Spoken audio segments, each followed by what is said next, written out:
Hi, my name is Bob, and I made a promise to someone, and I'm fulfilling this promise now. Bear with me, this is very unprofessional, very sketchy, but I'm trying to reach a certain group of people that are going through a hard time. I'm a suicide survivor, and the therapist will sit there and tell you everything that the book tells them to tell you, but until you've actually tried to commit suicide and survived, that there's no one really truly understands what a suicidal person will go through, and I'm just trying to reach maybe just even one person. Uh, it's taken me a long time to get to the point where I can actually tell my story, so just please bear with me. Growing up, my family was truly amazing. They loved me. I knew that. It was just my immediate family. My father, my stepmother.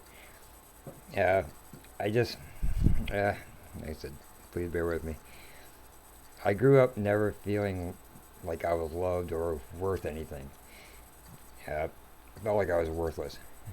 I'm not going to sit here and try to crawl inside my father's mind or my stepmother's mind or anything like that. I don't understand, the people they were or how they were. I just knew growing up that I didn't belong, and it affected my brother also, and his results ended up being a little differently. Now, when you talk to a suicidal person, you gotta understand that they're fighting demons inside themselves, for lack of a better term. And some of us, a suicidal person is the best actor you will ever come across because they become masters at hiding their emotions and their feelings. Because a true suicidal person doesn't advertise. They're not going to sit there and tell you, "Oh yeah, I'm thinking about killing myself." They're not going to do that. There's people that will go ahead and cry out for attention. They'll do things that will attract people to them, and then there are the people that are just going to do it, and those are the ones you have to be concerned about. I was that guy. I never let on to anyone. I was drawn in. I was reclusive. I didn't make friends easily, and those are signs that parents have to look for. And I'm just trying to to reach a certain group of people that are struggling right now. When I was in the fifth grade, my family moved down to this little town in Ohio, and even back then, I had thought about running away. I just, you know, I just, it was just my stepmom. I don't want to place the blame all on her because, there's a lot of blame to go around. Um, she, I felt like she didn't want my brother and I around. It was just her, my dad, and her daughter, and I felt like we were intruding and that we really weren't wanted. Especially on her part.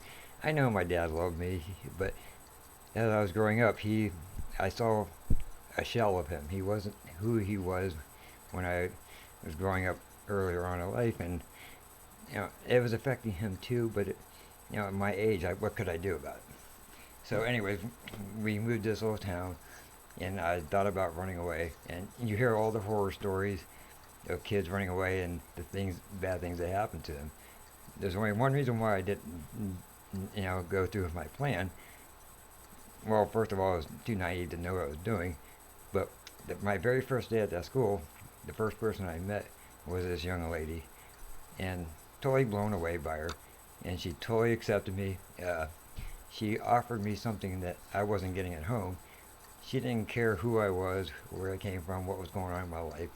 She just really took to me, and she accepted me completely, 100%. And because of her, I didn't run away.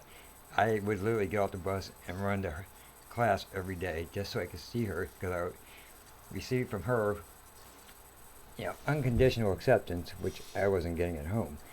This girl ended up being my first crush, my first kiss, my first girlfriend, and it was truly amazing. She saved my life back in the fifth grade. And and at that young age, you really can't comprehend what was going on. So at the end of my fifth grade year, my family moved, and I never saw her again. Well, as life goes on, you know, my abuse wasn't physical. I was never once touched. It was just I had a complete fear of this woman. I can remember details of whenever she would bite her nails or her cuticles, and the evil look she would get in her face. When she would look at me or my brother. To this day, I still have a fear of slamming doors because of her, and I was traumatized by it. But I never expressed to my father. I never expressed to my aunts and uncles who would have saved me if I would have cried out to them. I just didn't do it. I was so terrified of this woman that I kept it to myself, and that was the wrong thing to do. But who was I to turn to? I mean, I didn't have anybody to really open up to. My one saving grace was that young lady wasn't there anymore because we had moved away. So, I mean, I made it through high school and everything, and I never told anyone. But a week after graduation, I was in boot camp. I mean, I was gone immediately. I had to get out of that household. And, I joined the military. I went overseas. And again, now I never told anybody that suicide was even a thought. But it had been playing around in my mind for quite a while. And people say, oh, suicide is the easy way out.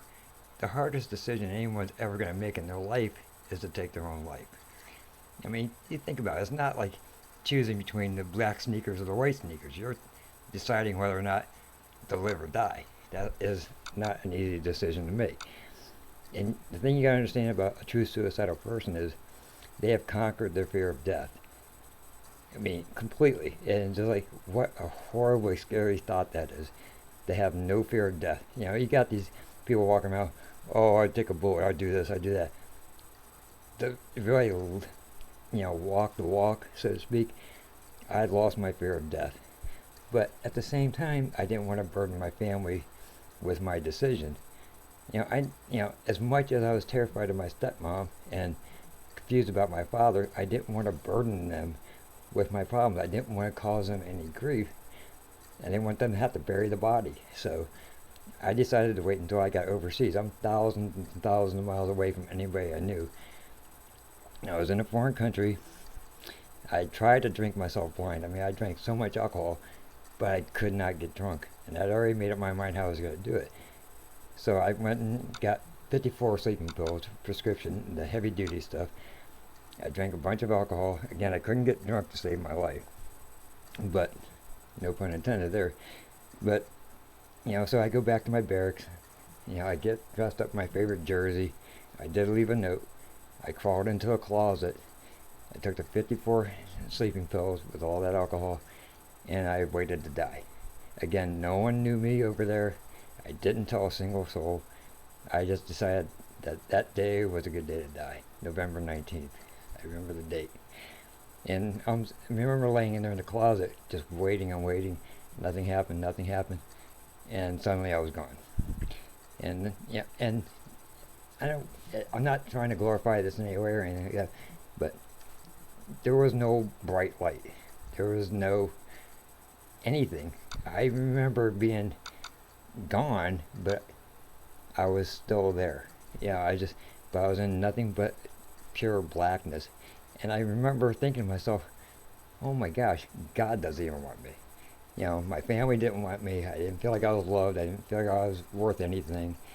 And in my mind, I wanted to be next to God because, I figured, well, if nothing else, He loves me, He accepts me. I've always had faith in God. I've always believed in God. Someone asked me recently, when did I become a believer? I was always a believer. I was just not an understander. I didn't understand the ramifications of my actions.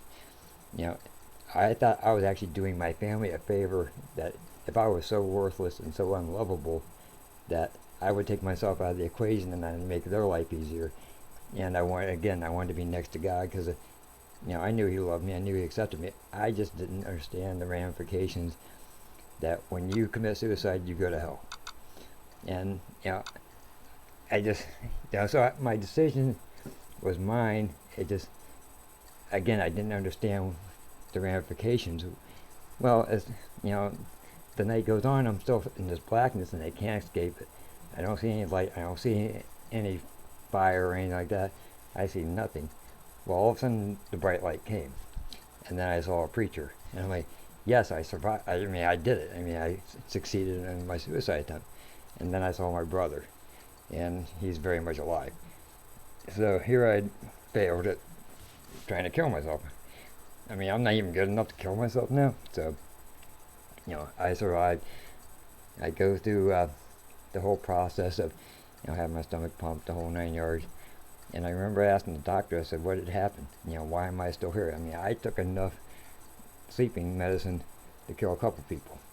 And he said, well, by some miracle, by some grace of God, the janitor happened to walk into my room, saw my shirt sticking out of the closet. And it was just a random thing he did. He opened the closet to put my shirt in, and I rolled out. Apparently, I was a half hour away from not making it. So, and I went through my therapy. I did everything I had to do. But, that's when I started becoming closer to God. I finally got an education on heaven and hell and the ramifications of suicide. And, sorry. My actions, were serious. I just, I went through life. I have totally forgiven everybody that was involved in not so much my downfall, just my confusion growing up. It's taken me a long time to accept who I am, and I truly do love myself, but that's only through my getting closer to God. When you have children, you have to discipline them. You have to be hard on them. I get that, but you have to tell your children that you love them. I never got that growing up. I felt worthless. I felt unloved. And please, as parents, look for the signs. They're there. I mean, the true suicidal person is going to hide it, but look for the withdrawalness. It's really hard for me to try to explain this. It just, the children are hurting out there. They don't know who to turn to. And if they can't turn to their parents, who else are they going to turn to? I mean, at that young age, they don't know any better.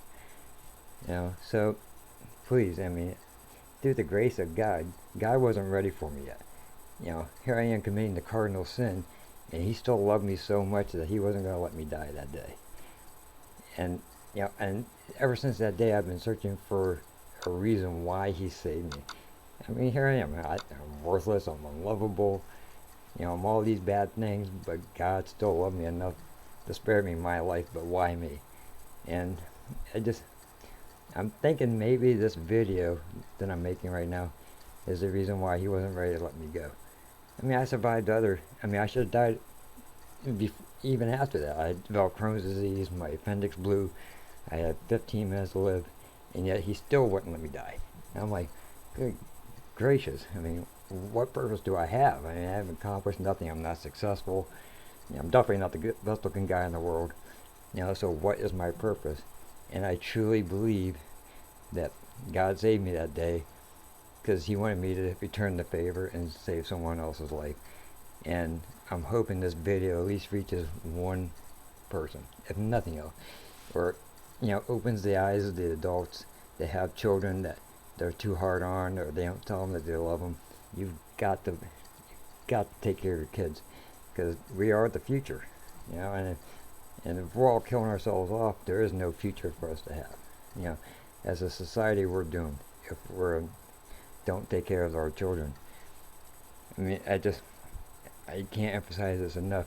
Tell your children every day that you love them, and even if you're walking down the street and you see a stranger, just say hi, or say God bless you, or be kind to everybody you meet, even as hard as it is, because your kindness to even a perfect stranger might save that life.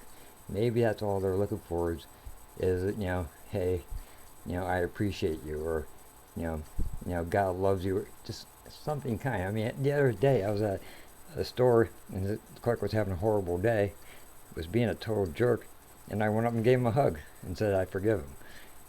In the back of my mind I wanted to punch his lights out, but being that I'm trying to be a good Christian. I gave him a hug and told him, that I forgive him, and I'm hoping that changed his attitude for the rest of the day. Sometimes the smallest act of kindness is all you need to do. Now I'm going to backtrack now just a little bit.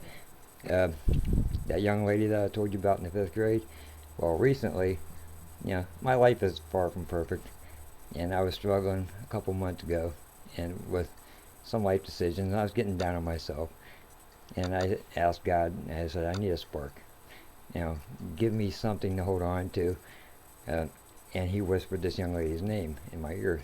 So I looked her up on Facebook. She contacted me, and we've been talking ever since.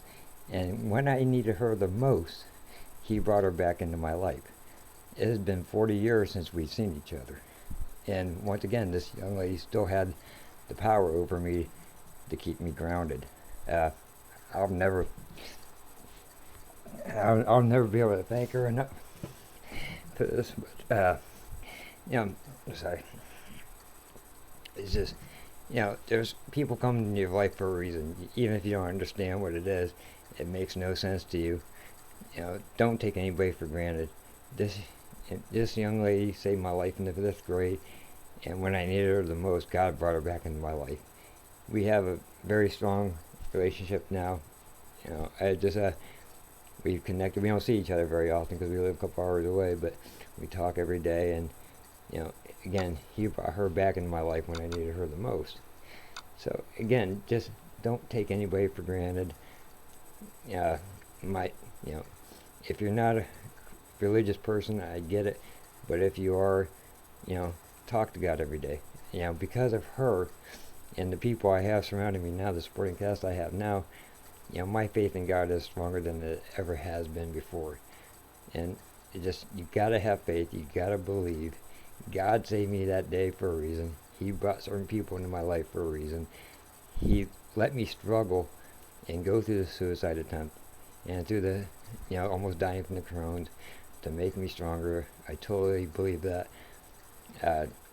You gotta, the kids out there, if you're watching this, please don't give up. I mean, life sucks. It is what it is. Life is not easy, but it's your life.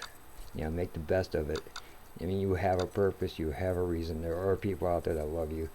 There are people out there that need you. I never felt that growing up, and that's why I try to kill myself. So please, if you're watching this, don't give up. Go to a preacher, go to church, go to a teacher. Find somebody to lean on, because there's people that will accept you regardless of what you're going through. Again, I don't know if this video is going to make a difference in anyone's life, but I truly believe that, again, this is why I was spared. Here's this worthless young boy, that wasn't worthless after all, but I didn't know that. And again, I'm sorry this is so sketchy and so all over the place, but, that's my story. I survived a serious suicide attempt. God kept me around for a reason. I truly believe this video is it. And I'm even willing to go so far as I'm going to put out my phone number there. This might be a mistake, but if anybody watching this needs someone that has survived it, lived it, and understands it better than any therapist ever will, give me a call. It's 330-209-0398. If I get 5,000 phone calls a day, I'll answer every one of them the best I can. I don't care. I just want to help those that need the help, and they don't know who to turn to. I'm not a professional. I don't have all the answers. A lot of times I'm not even sure what I'm talking about. I just know that I have the experience that a lot of people don't have. And suicide's an epidemic that is just taking over the nation. People are giving up. This is the time of year when the suicide rates are the highest, I believe, because of the holidays. There is one person out there that loves you unconditionally, even though I don't know you and I've never met you. I love you. God loves you. Your family loves you. Someone out there loves you. Just don't give up. Thank you.